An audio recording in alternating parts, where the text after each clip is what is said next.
I was raised to succeed, but no one asked if I was happy. Everyone said I was lucky. I grew up in a beautiful mountain valley where grand homes overlooked quiet streets and everyone knew each other's names.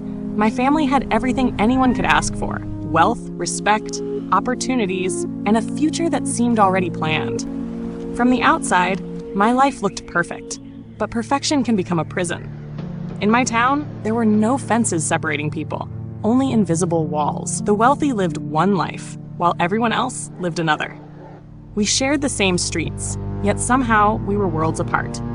Every year, only a handful of students were chosen to attend prestigious schools in the city. It wasn't just about intelligence. It was about family, status, and reputation. When I was chosen, everyone celebrated. My parents were proud. My teachers smiled. The community called me the perfect daughter. But while everyone was congratulating me, I couldn't stop looking at the children who weren't chosen. Their dreams ended before they had even begun. That was the first time I questioned everything. At school, we learned mathematics, leadership, public speaking, and business. We were taught how to become successful, influential, and respected. But no one ever asked us a simple question: what kind of life would actually make you happy? Back home, every hour of my day belonged to someone else. Study, sports, dance, community leadership, perfect grades, perfect manners, perfect future.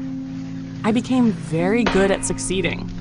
Yet every achievement made me feel a little emptier.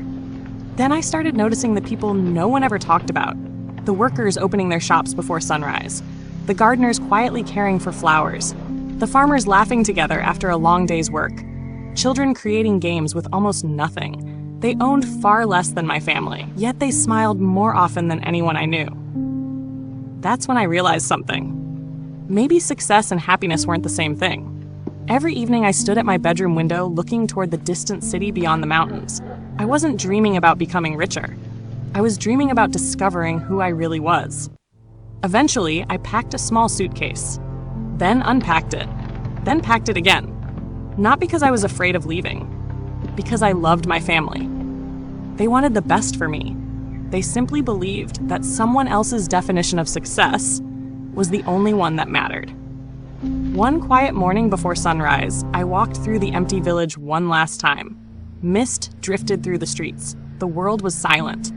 When I reached the highest hill overlooking the valley, I looked back at everything that had shaped me. Then I finally understood. The cage I had spent my whole life trying to escape had never been built from walls. It had been built from expectations. I took a deep breath, picked up my suitcase, and started walking toward a future that belonged to me. I didn't leave because I hated where I came from. I left because I wanted to discover who I could become. Sometimes the bravest thing you can do isn't running away. It's choosing a life that feels true to you, even when everyone else expected something different. Because the hardest prison to escape is the one built by other people's expectations.